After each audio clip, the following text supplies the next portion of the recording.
Good afternoon दोस्तों, मैं आशीष शुक्ला आपके अपने YouTube चैनल दिशा GS क्लासेस में आप सभी का स्वागत करता हूं। आज के क्रम में हम लोग लेखपाल परीक्षा के लिए अति उपयोगी सेक्शन ग्रामीण विकास एवं परिवेश में आज प्रश्नों की प्रैक्टिस करेंगे। आज का जो फर्स्ट क्वेश्चन है वो क्वेश्चन उत्तर प्रदेश सरकार के द्वारा पारित किए गए एक कानून से है। उत्तर प्रदेश की सरकार ने एक भूजल अधिनियम एक्ट को पारित किया था। भूजल अधिनियम एक्ट को पारित करने का जो प्रमुख उद्देश्य था बेटा, वाटर लेवल के संरक्षण को लेकर, वाटर लेवल को, भूजल के स्तर को संरक्षण के लिए एक कानून बना उत्तर प्रदेश की विधानसभा में। उत्तर प्रदेश की विधानसभा में ये सितंबर 11 सितंबर 2020 को यह कानून बना। इसके द्वारा उत्तर प्रदेश राज्य में जितने भी समरसेबल बोरिंग होंगी उनका रजिस्ट्रेशन अनिवार्य कर दिया गया, ताकि लोग एक खेत पर एक ही समरसेबल की बोरिंग करा पाएँ। ये ना हो कि एक खेत में दो भाई हिस्सेदार हैं तो डबल समरसेबल बोरिंग करा दें। चूँकि जल एक प्राकृतिक संसाधन है और उसका दोहन कहीं ना कहीं एक अपराध की श्रेणी में आएगा, अनुपयुक्त दोहन ना होना चाहिए। इसी के लिए सरकार ने समरसेबल के रजिस्ट्रेशन को अनिवार्य कर दिया है, किस अधिनियम के द्वारा? भूजल अधिनियम 2020 के द्वारा। प्रश्न संख्या 2 बेटा, प्रश्न संख्या 2 का संबंध किससे है? प्रश्न संख्या 2 का संबंध है उत्तर प्रदेश सरकार के द्वारा घातक एक्यूट इंसेफ्लाइटिस सिंड्रोम के खिलाफ, जिसको जापानी बुखार भी बोलते हैं, जापानी इंसेफ्लाइटिस, इसी का दूसरा नाम है इंसेफ्लाइटिस। ये बीमारी जापानी इंसेफ्लाइटिस नाम की बीमारी उत्तर प्रदेश के तराई क्षेत्रों में बहुतायत में पाई जाती है। इस बीमारी से सर्वाधिक बच्चे और बुजुर्ग प्रभावित होते हैं। इस बीमारी की रोकथाम के लिए उत्तर प्रदेश सरकार ने सन 2019 में एक दस्तक अभियान की शुरुआत की थी। दस्तक अभियान के द्वारा बच्चों को टीकाकरण के द्वारा इस बीमारी से बचाव की उपाय किए जाते हैं। दस्तक अभियान। प्रश्न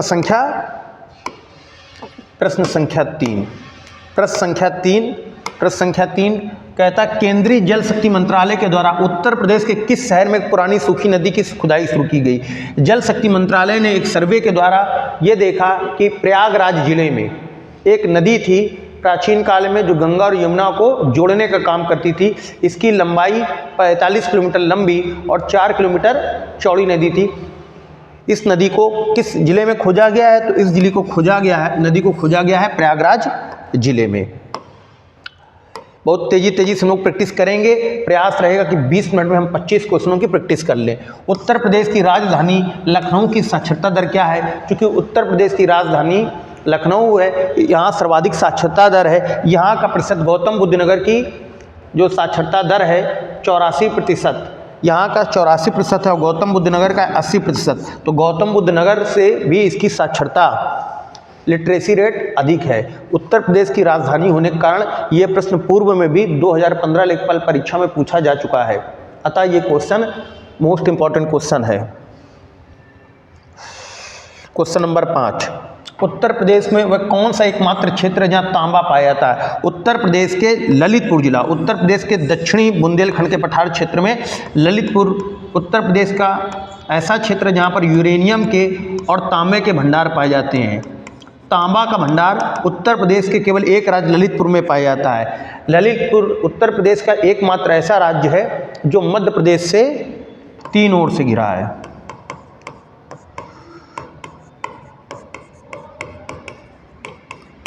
मध्य प्रदेश से 3 ओर से घिरा है। क्वेश्चन नंबर 6, उत्तर प्रदेश में नींबू मुख्यतः कहाँ उगाया जाता है? नींबू की खेती मुख्य रूप से पश्चिमी उत्तर प्रदेश में होती है। पश्चिमी उत्तर प्रदेश मेरठ, बागपत, गाजियाबाद, सहारनपुर, अमरोहा, मुरादाबाद जैसे जिलों में होती है। ऑप्शन देखिए, सहारनपुर और मेरठ पश्चिम उत्तर प्रदेश का क्षेत्र है। फतेहपुर और प्रतापगढ़ अवध प्रदेश का हिस्सा है। लखनऊ और हरदोई उत्तर प्रदेश के अवध क्षेत्र का हिस्सा है। इलाहाबाद और वाराणसी पूर्वांचल का हिस्सा है। जब उत्तर प्रदेश हम आपको डिटेल में पढ़ाएंगे तब बताएंगे। उत्तर प्रदेश मुख्य रूप से 4-5 भागों में वर्गीकृत किया गया है। बुंदेलखंड, दक्षिणी हिस्सा बुंदेलखंड, रुहेलखंड, पश्चिमांचल प्रदेश, पूर्वांचल, गाजीपुर, मऊ, बनारस का क्षेत्र, अवध, जो सेंट्रल यूपी है उसको अवध बोला जाता है, कानपुर, लखनऊ, कन्नौज, सीतापुर, हरदोई। तो उत्तर प्रदेश में नींबू मुख्यतः कहाँ उगाया जाता है? पश्चिमी उत्तर प्रदेश के सहारनपुर और मेरठ में इसका उत्पादन होता है। या तो डिस्ट्रिक्ट वाइज पूछा जाएगा या तो एरिया वाइज पूछा जाएगा, कैसे भी पूछा जाएगा आप इन प्रश्न को अच्छे से कर पाएंगे, इस तरीके से आप कैपेबल हो पाएंगे प्रश्न को हल करने में। निम्नलिखित में से कौन सी उपज न्यूनतम समर्थन मूल्य के अंतर्गत नहीं आती है? एमएसपी। एमएसपी में मुख्य रूप से रबी की फसल और खरीफ की फसल को कवर किया जाता है।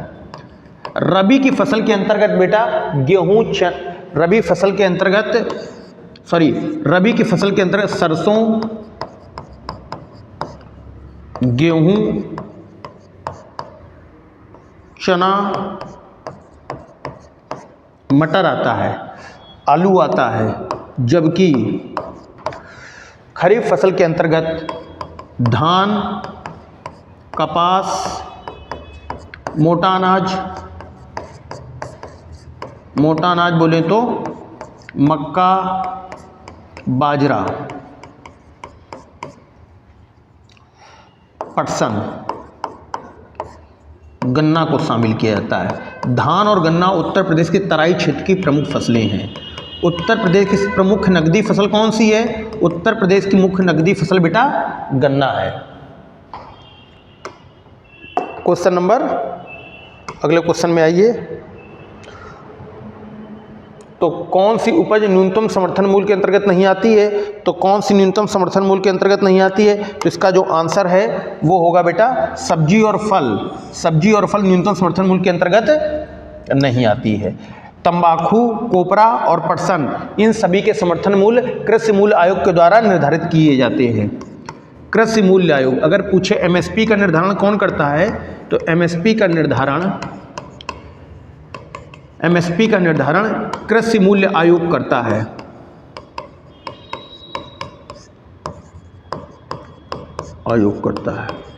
एमएसपी की शुरुआत कब हुई? तो एमएसपी की शुरुआत 1963 में हुई। वर्तमान में कितनी फसलों के एमएसपी निर्धारित किए जाते हैं? तो बेटा वर्तमान में कुल 22 फसलों के।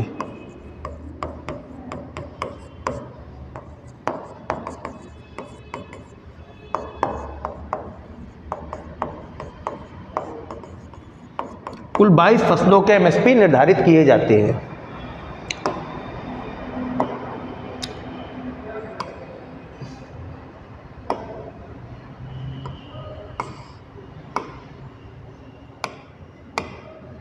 मिट्टी का स्वास्थ्य परिपत्र के संबंध में क्या सत्य है? स्वास्थ्य परिपत्र मतलब होता है soil health card. Soil health card एक किसानों को दिया गया मिट्टी की जानकारी के संबंध में एक कार्ड है, ताकि किसान अपनी खेतों की मिट्टी के चरित्र से परिचित हो पाएँ कि उनकी मिट्टी अम्लीय है कि क्षारीय है, उसी मिट्टी के अनुसार वो क्या करें, अपनी खेती करें। अगर बुंदेलखंड क्षेत्र में गन्ने की खेती कर दी जाएगी तो क्या उपजाऊ होगी? क्या गन्ने का उत्पादन हो पाएगा भरपूर मात्रा में? नहीं हो पाएगा। इसी प्रकार अगर तराई क्षेत्र में चने की, मटर की खेती की जाएगी तो क्या वो उत्पादक हो पाएगी? नहीं हो पाएगी, क्योंकि हर एक क्षेत्र की जलवायु के आधार पर उसकी मिट्टी का वर्गीकरण किया जाता है। जलवायु, अक्षांश, मानसून, कई फैक्टर मिट्टी की उपजाऊ को प्रभावित करते हैं।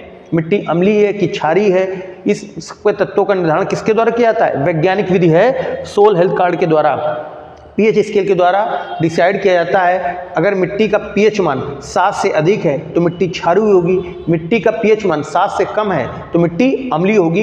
इसी के आधार पर, पीएच वैल्यू के आधार पर फसलों का कौन सी फसल किस मिट्टी में उगाया जाए इसका निर्धारण किया जाता है। इसके हेतु किसानों को एक सॉइल हेल्थ कार्ड योजना का लाभ दिया जा रहा है। सॉइल हेल्थ कार्ड के द्वारा यह निःशुल्क प्राप्त योजना है। ये किसानों को भारत सरकार के तत्वाधान में निःशुल्क दी जाती है। यह अधिक उपज के लिए मिट्टी की गुणवत्ता, मिट्टी की क्वालिटी की वृद्धि हेतु जानकारी देता है। मिट्टी क्षारीय है तो उसमें क्या मिलाएंगे? मिट्टी अम्लीय है तो क्या मिलाएंगे? अम्लीय मिट्टी में क्या मिलाते हैं? चूना मिलाते हैं। और क्षारीय मिट्टी में क्या मिलाते हैं? जिप्सम मिलाते हैं। ये सब सलाह दी जाएंगी। यह फसल के आवश्यक अनुसार उर्वरक की सही मात्रा में एनपीके, नाइट्रोजन, फास्फोरस, पोटेशियम का क्या अनुपात होना चाहिए, इसके बारे में। तो इसके ये कथन भी सही है, दूसरा भी सही, तीसरा भी सही। तो इसका बेस्ट आंसर हो जाएगा चौथा। अगला क्वेश्चन नंबर 9, कौन सा जरीब का हिस्सा है? जरीब एक क्या होता है? एक फीता होता है। इस फीते में 10-10 छल्ले होते हैं।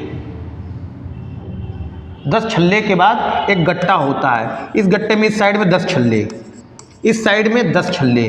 तो किसका रूप ले लेता है? फीता का भी ले लेता है। इसमें कुल कितने छल्ले? तो 10 छल्ले होते हैं। 10 छल्ले के बाद कुल कितने गट्टे होते हैं? तो कुल गट्टों की संख्या कितनी होती है? 10 गट्टे होते हैं। कुल छल्ले कितने होते हैं? तो 100 छल्ले होते हैं। और जरीब एक प्रकार का क्या होता है? फीता होता है। जरीब एक भूमापन की एक इकाई है। तो ये क्या हो जाएगा? इनमें कौन सा जरीब का हिस्सा है? तो जरीब का फीता भी हिस्सा है, छल्ला भी हिस्सा, गट्टा भी हिस्सा, ये सभी। इसका बेस्ट आंसर हो जाएगा ये सभी। जब तीनों है तो इसका आंसर हो जाएगा ये सभी। आज ये वीडियो आप लोगों के लिए मैं 3 बार में रिकॉर्ड कर पा रहा हूँ, क्योंकि अभी इतने संसाधन हमारे पास नहीं है। कभी वॉइस डिस्ट्रैक्ट हो गई, कभी लाइट चली गई, कभी बोर्ड बंद हो गया। तो प्रयास करते करते तीसरी बार में आपको ये फाइनल वीडियो रिकॉर्ड कर कर आपको दे पा रहा हूँ। देखिए पहुँच पाता है, आप लोगों तक नहीं पहुँच पाता है। तो जिस तरीके से हम लोग आपके लिए मेहनत कर रहे हैं, आप इस वीडियो को पूरा देखें, यही हमारे लिए आपकी फीस होगी, यही प्रतिफल होगा। 1 एकड़ जमीन में कितने बीघे होते हैं? तो बेटा 1 एकड़ जमीन में 1.62 बीघा होता है। बहुत ही इंपॉर्टेंट क्वेश्चन है। वह राज्य सरकार जिसके द्वारा परिवार नियोजन के प्रति नागरिकों को, शहरी क्षेत्र और ग्रामीण क्षेत्र के नागरिकों को जागरूक करने के लिए उत्तर प्रदेश की सरकार के द्वारा सारथी संध्या वाहिनी पहल की गई है। किस सरकार के द्वारा? उत्तर प्रदेश सरकार के द्वारा। किस हेतु? परिवार नियोजन के प्रति जागरूक करने के लिए। वह राज्य सरकार जिसके द्वारा महिला सशक्तिकरण संकल्प अभियान शुरू किया गया है। तो महिला सशक्तिकरण संकल्प अभियान किस उत्तर प्रदेश में महिलाओं को स्वरोजगार के लिए, ताकि वो आत्मनिर्भर हो सकें, इसके लिए उत्तर प्रदेश सरकार ने महिला सशक्तिकरण अभियान शुरू किया गया है। इसके द्वारा बैंकों को लो रेट पर उनको लोन की व्यवस्था की गई है उत्तर प्रदेश सरकार के द्वारा। 3 प्रकार। राशन कार्ड एक ऐसा दस्तावेज होता है जो नागरिकों को उनकी पहचान और उनके निवास प्रमाण पत्र के रूप में प्रयोग किया जाता है। वर्तमान में कोरोना काल में केंद्र सरकार अर्थात भारत सरकार और उत्तर प्रदेश सरकारों के द्वारा राशन योजना का लाभ दिया जा रहा है। वर्तमान में उत्तर प्रदेश सरकार में मार्च तक प्रधानमंत्री गरीब कल्याण योजना के द्वारा डबल राशन की सुविधा दी जा रही है। इस राशन के द्वारा गरीबों के जीवन में एक बचत हुई है, क्योंकि वो अपने कमाई का हिस्सा खाने की बजाय अपने अन्य ज़रूरतों में पूरा करते हैं। वर्तमान में भारत में 3 प्रकार के राशन कार्ड हैं: Antyodaya card, below poverty line BPL card, above poverty line APL card. Below poverty line की परिभाषा सुरेश तेंदुलकर समिति के द्वारा दर्शाई गई। पॉवर्टी लाइन के ऊपर का जो होती है स्थिति वो होती है APL, अबव पॉवर्टी लाइन के नीचे की स्थिति होती है BPL, बिलो पॉवर्टी लाइन। ये गरीबी रेखा का पैमाना किसने दिया था? गरीबी रेखा का निर्धारण सुरेश तेंदुलकर समिति के द्वारा दिया गया था। ये क्वेश्चन अर्थशास्त्र में आपसे पूछा जा सकता है। तो आपको बताना है कि सर्वाधिक गरीब लोगों का राशन कार्ड कौन सा राशन कार्ड है? तो अंत्योदय राशन कार्ड सर्वाधिक गरीब लोगों का राशन कार्ड है। इस कार्ड के द्वारा 35 किलो गेहूं प्रदान किया जाता है। निम्नलिखित में से कौन सा प्रकार उस कृषि प्रणाली को दर्शाता है जिसमें एक ही फसल लंबे चौड़े क्षेत्र में उगाई जाती है? बेटा पंजाब हरियाणा, जहां खेत के जोत का आकार बड़ा होता है, जहां पर उस पूरे खेत में एक ही प्रकार की फसल का उत्पादन किया जाता है। जैसे वर्तमान में मटर का खेती हो रही है, रबी की फसल है, तो वर्तमान में रबी की फसल को पूरे 10 बीघा खेत में क्या कर दिया जाए? उगा दिया जाए। तो इस प्रकार की कृषि को रोपण कृषि बोलते हैं। क्या बोलते हैं? रोपण कृषि। इसके लिए एक बड़ा क्षेत्रफल, बड़ा निवेश और बड़ी टेक्नोलॉजी का सहारा चाहिए होता है, वो बड़ा ह्यूमन पावर भी चाहिए होता है। ह्यूमन पावर मतलब मैन और वुमेन दोनों पावर चाहिए होता है, क्योंकि अगर हम मैन पावर की बात करेंगे तो केवल एक वर्ग को संदेशित करेंगे, इसलिए हमने ह्यूमन पावर की बात की, जहाँ मैन और वुमेन दोनों की बात की जाती है। तो रोपण कृषि पश्चिमी उत्तर प्रदेश, पंजाब, हरियाणा, इन 3 राज्यों में देखने को मिलती है।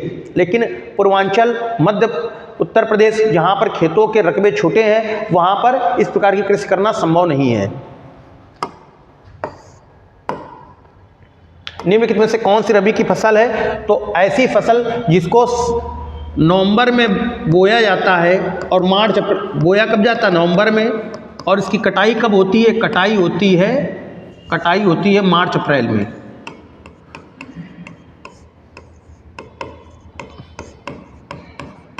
मार्च अप्रैल में कटाई, और बुआई कब होती है? नवंबर में। उसको बोलते हैं रबी की फसल। तो रबी की फसल और खरीफ की फसल,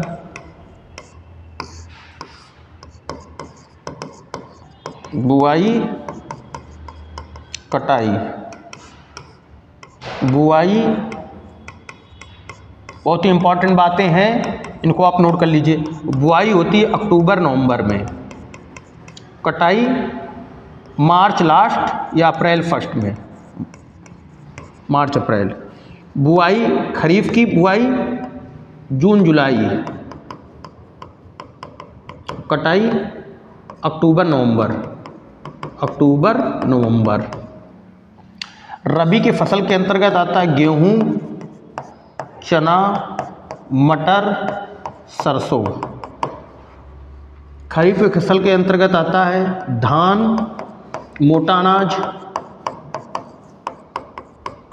गन्ना, कपास। गन्ना उत्तर प्रदेश की मुख्य नकदी फसल है। उत्तर प्रदेश की मुख्य नकदी फसल कौन सी है? गन्ना उत्तर प्रदेश की मुख्य नकदी फसल है।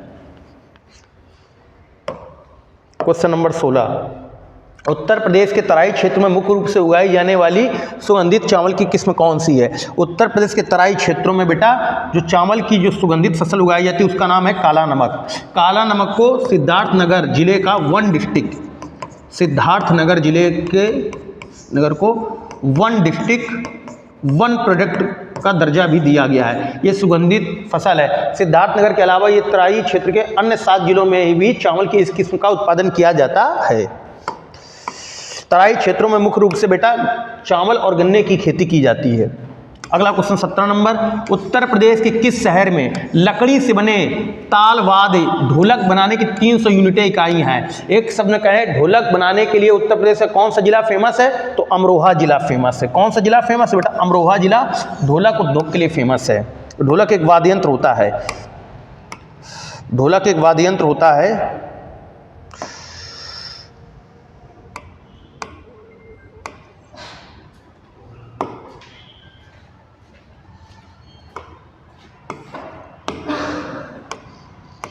भारत में महात्मा गांधी राष्ट्रीय ग्रामीण रोजगार गारंटी अधिनियम लागू किया गया, जिसके अनुसार प्रतिवर्ष किसी भी ग्रामीण परिवार को न्यूनतम मजदूरी देकर रोजगार उपलब्ध कराया जाता है। न्यूनतम कितने दिन मजदूरी देकर? तो न्यूनतम बेटा 100 दिन मजदूरी देकर रोजगार उत्पन्न कराया जाता है। न्यूनतम कितने दिन मजदूरी देकर? तो न्यूनतम बेटा 100 दिन मजदूरी देकर रोजगार उपलब्ध कराया जाता है। न्यूनतम 100 दिन मजदूरी देकर रोजगार उपलब्ध कराया जाता है। इसका आंसर हो जाएगा 4 नंबर। न्यूनतम 100 दिन मजदूरी देकर रोजगार उपलब्ध कराया जाता है।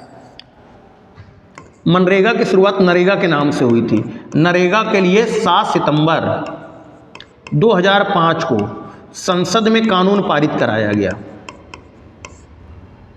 2 फरवरी 2006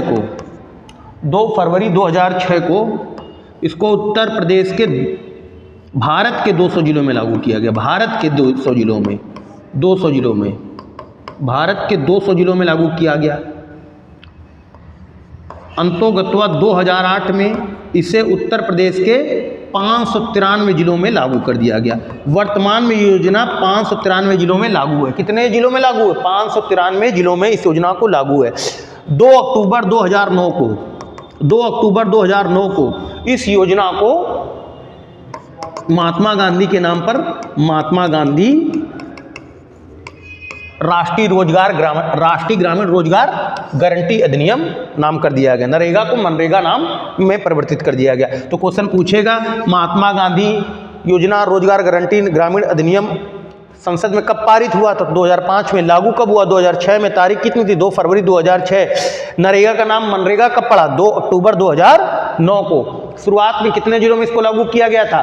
पायलट प्रोजेक्ट के तहत इसको 200 जिलों में लागू किया गया था। वर्तमान में योजना कितने जिलों में लागू है? तो वर्तमान में ये 593 जिलों में लागू है।